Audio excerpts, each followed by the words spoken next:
Hello guys, welcome to my channel Soham Motion Lab. আমি সোহম। আমি একজন professional graphic designer, video editor আর motion graphics artist. তো আমরা যদি প্রথমে ব্লেন্ডার খুলি, আমরা এরকম একটা ইন্টারফেস দেখতে পাবো। এখান থেকে সিম্পলি আমরা কি করবো, এটাকে আমরা জেনারেল করে নেবো। জেনারেল করার পর আমি এই কন্ট্রোলটাকে অ্যাকচুয়ালি মায়া, অটোডেস্ক মায়া যে সফটওয়্যারটা আছে সেই কন্ট্রোলের সঙ্গে সেম রাখতে চাইছি। যাতে কি হয়, না যাতে মায়া ইউজ করে তারা ইজিলি ব্লেন্ডারটা ইউজ করতে পারে। তো আমি কি করবো, এই কন্ট্রোলটাকে মায়ার কন্ট্রোলে চেঞ্জ করে নেবো। সেটা কি করে করবো, সিম্পলি আমি এখান থেকে এডিটে যাবো, প্রেফারেন্স, কিম্যাপ, কিম্যাপে গিয়ে এটাকে করে দেবো আমি ইন্ডাস্ট্রি কম্পার্টমেন্ট। যখন এটাকে ইন্ডাস্ট্রি কম্পার্টেবল করে দেবো তখন কি হবে, এটা মায়ার সেটিংসে হয়ে যাবে। এবার তখন আমরা প্রথম ব্লেন্ডার গুলো তিনটে জিনিস দেখতে পাই, একটা কিউব, একটা ক্যামেরা, একটা হচ্ছে লাইট। বাট আমি যদি চাই, আমি যখন খুলবো আমার এই তিনটে এলিমেন্ট আমার দরকার নেই, একটা ক্লিন ইন্টারফেস চাই, তখন আমি কি করতে পারি, আমি ফাইলে যাব, ডিফল্টসে যাব, এখান থেকে আমি চেঞ্জ করার প্রসেসটা কি, প্রথমে আমি তিনটে একসঙ্গে সিলেক্ট করে নেবো, করে নিয়ে ডিলিট, ডিলিট করে আমি ফাইলে গিয়ে ডিফল্টসে গিয়ে সেভ স্ট্যাটাস ফাইল করে এটাকে আমি ওভাররাইট করবো।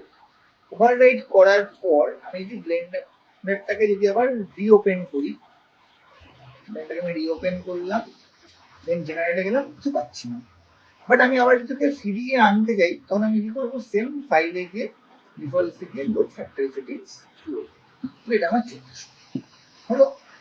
এবার আমি এখানে গিয়ে যে গেটটি ডাব্লিউ প্রেস করি, তাহলে আমার এখানে মুভ করার জন্য আসবে, ই প্রেস করলে রোটেশন, আর প্রেস করলে, তাহলে কি হলো, ডাব্লিউ তে মুভ, টি তে রোটেশন, আর এস তে সেম লাইক মায়া। তো এখান থেকে ডাব্লিউ করে এটাকে মুভ করতে পারি, আর করে এটাকে আমি বড় স্কেল করতে পারি। এই স্কেলটা ইউনিফর্মলি করার জন্য সাদা যে পয়েন্টটা এখান থেকে যদি ধরে আমি ড্র্যাগ অ্যান্ড ড্রপ ড্র্যাগ করি, মাউস দিয়ে ধরে এটাকে ছোট বড় করতে পারছি। আর ডাব্লিউ, ই, আর যেমন মায়াতে হয়েছে। এবার এই টুলটা আছে হচ্ছে কার্সার।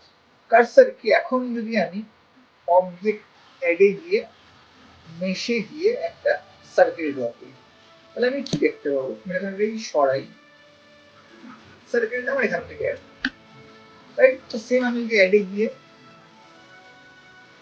সারফেস মেশে কার্ভে মেশে গিয়ে যদি আমি একটা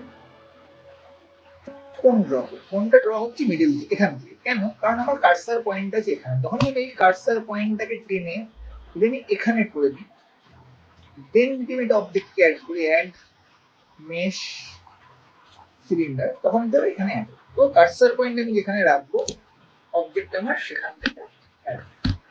তো সিম্পলি আমি কি করবো, কার্সার থেকে নিয়ে যেখানে ছিল আমার ডিফল্ট আমি অ্যাড করে, এতটা ক্লিয়ার। এবার সেম এখানে তুমি যদি শিফটের লেফট ক্লিক করো, তুমি এটাকে এরকম ভাবে মুভ করতে পারছো, স্ক্রল আপে জুম ইন, স্ক্রল ডাউনে জুম ইন, আর মিডিল মাউস, আর তুমি যদি অল্টার মিডিল মাউস ধরো, তুমি প্যান তাহলে কি, এখান থেকে শিফট অল্টার লেফট ক্লিকে আমি এটাকে রোটেট করতে পারছি, অল্টার মিডিল মাউসে প্যান করতে পারছি, আর মাউস স্ক্রল আপ স্ক্রল ডাউনে জুম ইন জুম আউট। এরপর আরো কিছু সেটিংস আছে, আমি এখান থেকে অ্যাডে যদি যাই, অ্যাড থেকে সবকিছু অ্যাড করতে পারবো, মেশ, কার্ভ, টেক্সট, আমার যদি ইমেজ ব্যাকগ্রাউন্ড ইমেজ দরকার পড়ে ব্যাকগ্রাউন্ড ইমেজ, ক্যামেরা, লাইট, যা দরকার সেগুলো আমি এখান থেকে অ্যাড থেকে অ্যাড করছি। এরপর এখানে কিছু অপশন, আমি যদি এখানে যাই, মায়াতে যেমন আমাদের লেয়ার থাকতো সবগুলো হাইড আনহাইড করা যায়, এখানেও আছে। এখান থেকে যদি মেশ হাইড করি, মেশ হাইড হয়ে যাবে। এখান থেকে আমি লাইট হাইড করলে লাইট হাইড হয়ে যাবে, ক্যামেরা হাইড করলে ক্যামেরা হাইড। আর মায়া কিন্তু ডিফল্ট যে লাইটটা দেয়, এটা কিন্তু একটা পয়েন্ট লাইট, ঠিক আছে, আমরা পয়েন্ট লাইট বলে থাকি, মায়াকে সেই লাইটটা কিন্তু এখানে দিচ্ছি। তারপরে যদি এখানে যাই, এখানে কিন্তু অনেকগুলো অপশন আছে, এখান থেকে মানে বারকে অ্যাক্সেস করতে পারবো। নেভিগেশন বার আমার দরকার না হবে, নেভিগেশন বারকে টুলবার দরকার না হবে, এখান থেকে মডিফাই করতে পারবো। দেন এখানে যদি আমি ক্লিক করি, এটা ক্লিক করলে কি হবে, আমার যে মেশ অবজেক্ট, অবজেক্ট ছাড়া বাকি যে এলিমেন্ট আছে লাইক আমার গ্রিল, ক্যামেরা, লাইট, সবগুলো হাইড হয়ে যাবে। আর সেপারেট সেপারেট হাইড করার জন্য এখান থেকে করতে পারি, এখান থেকে করলে কার্সার হাইড হয়ে যাবে, এখান থেকে ফ্লোর হাইড করলে গ্রিড হাইড হয়ে যাবে। এখানে তিনটে অপশন আছে, এক্স ওয়াই জেড। এখানে এক্স আর ওয়াই টা অন আছে, জেড টা অফ আছে, কারণ আমার এক্স অ্যাক্সিস আর ওয়াই অ্যাক্সিস দেখতে পাই, যদি জেড অ্যাক্সিস এর দেখতে চাই আমি এখান থেকে জেড অ্যাক্সিস অন, যেটা আমার লাগে না বলে আমি অফ করে রেখেছি। দেন এখানে এক্স-রে মোড আছে, এক্স-রে মানে ট্রান্সপারেন্ট মোড। আমি যে বক্সটাকে এপার ওপার দেখতে চাই তখন আমি এখান থেকে এই যে এক্স-রে মোডটা অন করি, ক্লিয়ার চারটে কোনাকে প্রপারলি দেখতে পাবো। ক্লিয়ার। দেন এখানে শেডিং মোড আছে, এখান থেকে ওয়্যার ফ্রেম দেখতে পাওয়া যায়। যেরকম শেডিং মোড আমাদের মায়াতে থাকে, ডিফল্ট মায়াতে শেডিং মোড থাকে, এখানে আমরা শেডিং মোড আনতে পারি। বিভিন্ন রকম শেডিং মোড কিন্তু এখানে রয়েছে। এটা মেটেরিয়াল প্রিভিউ আছে, এটা রেন্ডার প্রিভিউ আছে, আর এটা হচ্ছে ওয়্যার ফ্রেম। এখান থেকে আমরা শেডিং দেখতে পাচ্ছি। অপশনস আমাদের এখন দরকার। আর এটা হচ্ছে প্রপার্টি প্যানেল।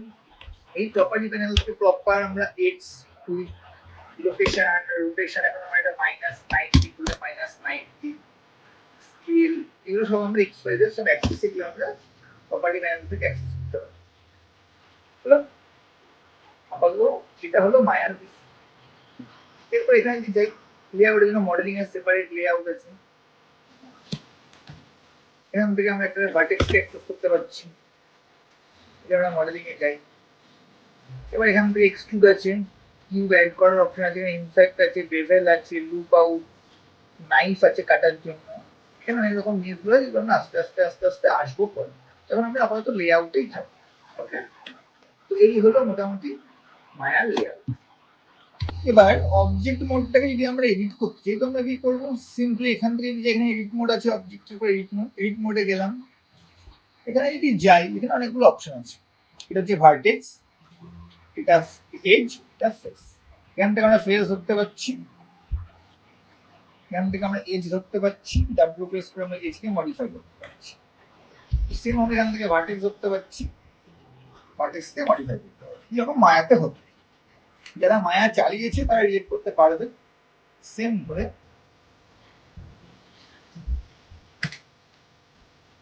এখান থেকে এটাকে মডিফাই করতে পারছি। হলো, এটা আমরা করতে পারছি ভার্টেক্স। এবার আমি যদি এখানে আরো এজ অ্যাড করতে চাই সেটা আমি কি করে করবো, সিম্পল আমি এখানে যাবো, এখানে গিয়ে যদি দেখি আমি এখানে অনেকগুলো অপশন আছে, লুপ আউট। আমি যদি লুপ আউটে ক্লিক করি তো আমি এখান থেকে এবং আরো এজেস অ্যাড করতে পারবো। এজেস অ্যাড করার পর যদি এজেস মোডে যাই, এখান থেকে কোনটা এজকে সেপারেটলি করতে পারছি, রাইট। এখান থেকে কোথায় এজকে সেপারেটলি করতে পারছি, ধরে আমি ডাব্লিউ প্রেস করে দেবো। এবার এক্সট্রুড করার জন্য আমি কি করবো, সিম্পলি আমি এক্সট্রুড রিজিয়নে যাবো, যেটা এক্সট্রুড প্লাস ধরে আমি এখান থেকে যদি বাড়াই নিচ্ছি, সেটা যদি ফেস মোডে আমাকে এক্সট্রুড করতে হয়, সেম ফেস মোডে যাবো, ফেসটাকে সিলেক্ট করবো, প্লাস এখান থেকে আমি এক্সট্রুড করতে পারছি। তো এইভাবে এটাকে এক্সট্রুড করা যায়, রাইট। এরপরে এখানে বেভেল আছে,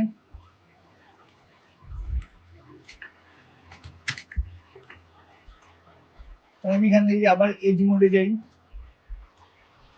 এজটাকে ধরে আমি যদি বেভেলে যাই, এখান থেকে এজটাকে বেভেল করতে পারছি, রাইট। এরপর এখানে নাইফ, এখন দেখাবো আমি পলিবিল্ড আছে, স্ক্রিন আছে, এগুলো যেরকম থাকে সেরকম আছে, এগুলো আমরা আস্তে আস্তে দেখবো। অ্যাড কিউবের অপশনে আমি এখানে কি করি, এখান থেকে সেপারেটলি একটা কিউব ড্র করতে পারবো। সেম এই কিউবটাকে আমি এখান থেকে এডিট মোড থেকে অবজেক্ট মোডে যদি আসি, এই কিউবটা কিন্তু ও এর সাথেই আছে। আমি দেখি এই কিউবের গ্রুপে এখানে কিন্তু সেপারেট একটা কিউব সিলেক্ট করেছি। এই কিউবটা আমার দরকার নেই। এইভাবে আমরা কোনো শেপকে বেসিক্যালি করতে পারছি।